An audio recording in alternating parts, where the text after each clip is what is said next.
Buenas tardes, compatriota. Gracias por seguirnos en la escoba.social. Lo invitamos para que visite nuestro sitio en internet www.laescoba.social y que visite nuestras redes sociales en Facebook, en Instagram, en TikTok, en Spotify y por supuesto en YouTube. No podemos terminar este histórico mes de abril sin hacer referencia a un interesantísimo libro que he tenido la suerte de leer en las últimas semanas. Rebeldía en la memoria. El movimiento estudiantil contra Alcoa, Costa Rica, de el historiador don Randall Chávez Zamora, profesor de la Escuela de Historia de la Universidad de Costa Rica. ¡Qué libro! ¡Qué trabajo! ¡Qué interesante! Y cuántos datos que deben precisamente estar en la memoria de la sociedad civil costarricense, de cada uno de nosotros, compatriotas. Qué curioso. Era un chiquito escolar en la campaña electoral de 1966. Se enfrentaban don Daniel Oduber Quirós y don José Joaquín Trejos Fernández. Fue la primera campaña sucia, fue la primera campaña asquerosa que, explicada por mi papá y por mi mamá, que eran oduberistas, podía entender el nivel de la suciedad, de la rabia y de la perversidad del diario La Nación y de sus dueños. Recuerdo como que fuera ayer los anuncios en la radio que ordenó Jiménez de la Guardia, el dueño de La Nación, el principal accionista, para despedazar a Daniel Oduber, aparte de lo que publicaba en su pasquín tremendamente injuriador, La Nación. Votar por Daniel es votar por Fidel. Salían unos gritos de una mujer diciendo no, no, no, y sonaba unos tiros sobre los fusilamientos de Cuba de aquella época. Por eso La Nación fue condenada por injurias por la prensa, por violar el delito establecido en la ley de imprenta. Años después, La Nación volvió a ser condenada cuando publicó unas noticias del dicho de un diputado, Jimmy Zúñiga Noriega, ofendiendo a don Daniel Oduber. La Nación ha sido una prensa criminal, condenada 2 veces por quebrantar el honor de Daniel Oduber, una vez por quebrantar el honor de don José Figueres, otra vez por quebrantar el honor de este servidor, otra vez por quebrantar el honor de don Félix Cherboski, y 2 veces han tenido que negociar los muy sinvergüenzas por fraudes fiscales, debiendo pagar millones de dólares para no ir a la cárcel. Claro que por supuesto habían grandes negocios de los dueños de La Nación y de sus socios para hacer del gobierno de Trejos Fernández un gobierno como fueron los gobiernos del PAC y los gobiernos de Óscar Arias y Laura Chinchilla, manipulados por la prensa canalla y por los licos Jiménez y los dueños de La Nación. Qué curioso. ¿Qué pasó en abril de 1970? La gran gesta estudiantil de Alcoa.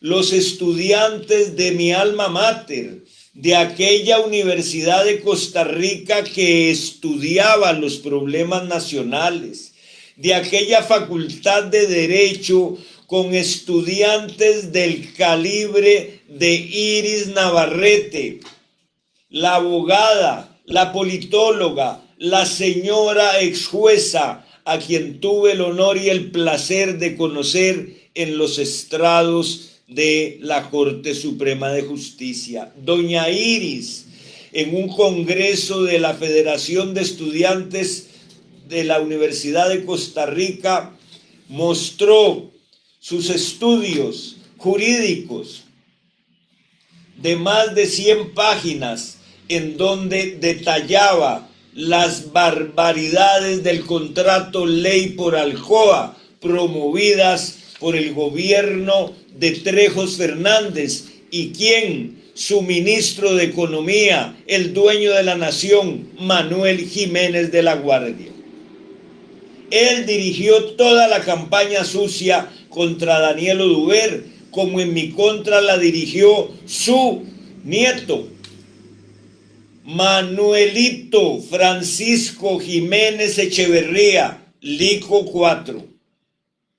Él, por eso, también fue condenada a la nación cuando hicieron la gran infamia de decir que yo me había robado unas armas y tuvieron que pagarme varios millones de colones y pagar una multa con la condena penal de Ulibarri, el directivo de Aldesa, y de Ronald Moya y de otro que ni me acuerdo el nombre, que también lo echaron de ese pasquín.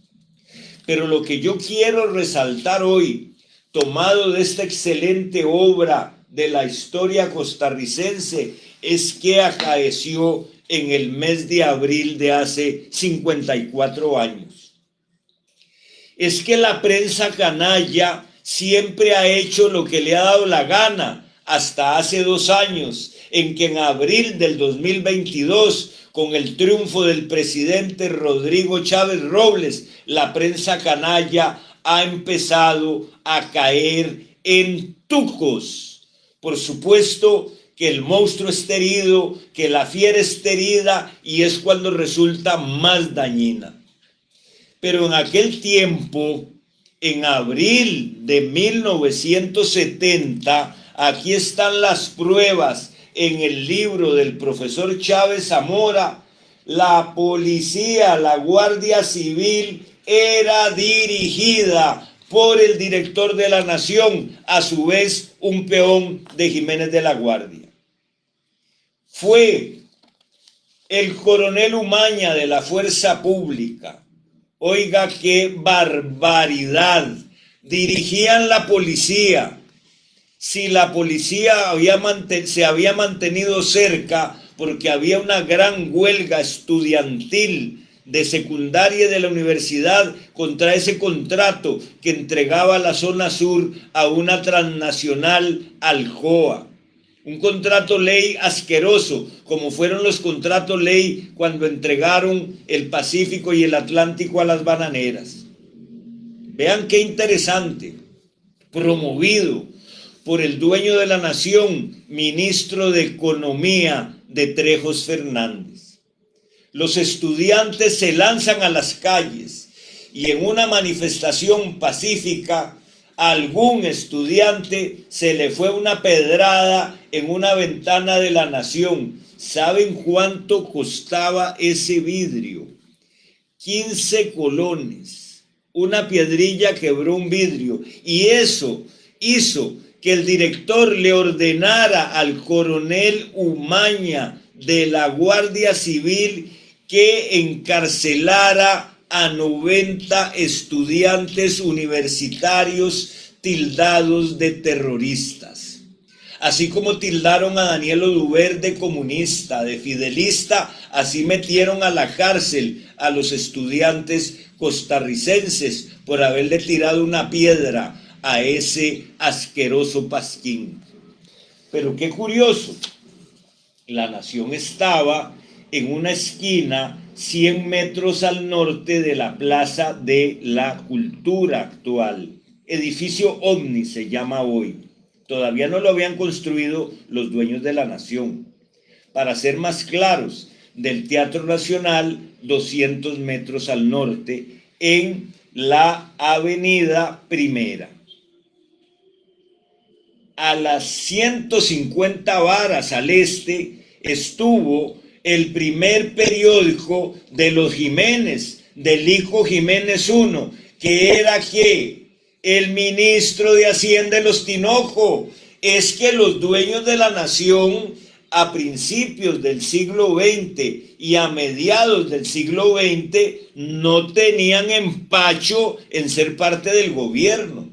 Y es en 1919 donde patriotas como Carmen Lira y otros le prenden fuego al diario La Información, el pasquín al servicio de la tiranía asesina de los Tinoco, y pocos meses después el gobierno, donde Lico Jiménez era ministro de Hacienda, le pagó los daños a los Jiménez. Allí, a la vuelta, frente a donde era la Biblioteca Nacional, estaba la mansión de Lico Jiménez. O sea, entre el diario La Información, quemado en el 19, y el diario La Nación, que le quebraron una ventana de 15 colones en el 70, está la mansión de Lico Jiménez, que todavía usted puede ir a ver, donde le metieron muchos, decenas de millones de colones de fondos públicos para restaurarla. ¿Qué pasa en ese momento? Leamos lo que dice el profesor Randall Chávez Zamora. De acuerdo con el coronel Umaña, la policía solamente estaba vigilante, y cuando Sonia Mayela, una valiente dirigente estudiantil a la que le decían la negra, y otras 100 personas escucharon los camiones de la Guardia Civil, era porque se habían visto precisados a intervenir en contra de quienes dicen ser estudiantes, pero en el fondo son extremistas. ¡Qué infamia! Extremistas que defendían los intereses de la patria. Por solicitud del director de la Nación. Es sobresaliente, dice don Randall Chávez, que en sus declaraciones ese hombre, el director de la Nación, dejó claro que la policía podía ser comandada por el director de un periódico, pero en su discurso también afirmó que quienes se encontraban en el jardín eran universitarios. Ellos mismos dejaron claro que no protestaban solamente contra una empresa o un grupo de diputados, también lo hacían de manera decidida en contra de un medio de prensa. Era de esperar. El ataque verbal y material contra la nación, quebraron una ventana de 15 colones, fue la justificación material y simbólica para detener decenas de estudiantes y a quienes participaron en la marcha.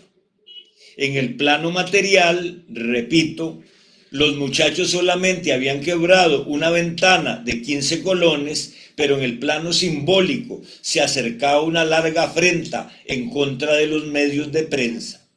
Y eso había quedado ampliamente demostrado en el pasado, en junio del 2019, durante una manifestación contra la tiranía de Federico Tinocos Granados y el grupo dirigido por Carmen Lira, que quemó La Información y la prensa libre. En ese tiempo no hubo detenidos. En ese tiempo hubo 19 muertos y 180 heridos para defender a la prensa canalla de los Jiménez. Qué interesante cómo la historia se repite. La historia se repite y quedamos claros que la prensa canalla y especialmente La Nación han sido siempre, desde la quema del diario La Información hasta hoy día, periódicos que, hasta hace 2 años habían gobernado y hecho lo que le daba la gana con los gobiernos títeres de este país. Hoy, compatriotas, recordamos a los estudiantes. Aquí estoy viendo a un colega, al que aprecio mucho aquí de primero, el de la chaqueta, Carlos Jiménez Bolio, joven estudiante de Derecho de aquellos años 70, hermano de mi gran amigo y maestro, que en paz descanse, Eugenio Jiménez Bolio, hijo de don Eugenio Jiménez Sancho, mi profesor de Derecho Electoral. Que vivan los estudiantes, que viva la memoria histórica de Costa Rica, y nunca olvidemos que la prensa canalla es el peor enemigo de la sociedad civil costarricense.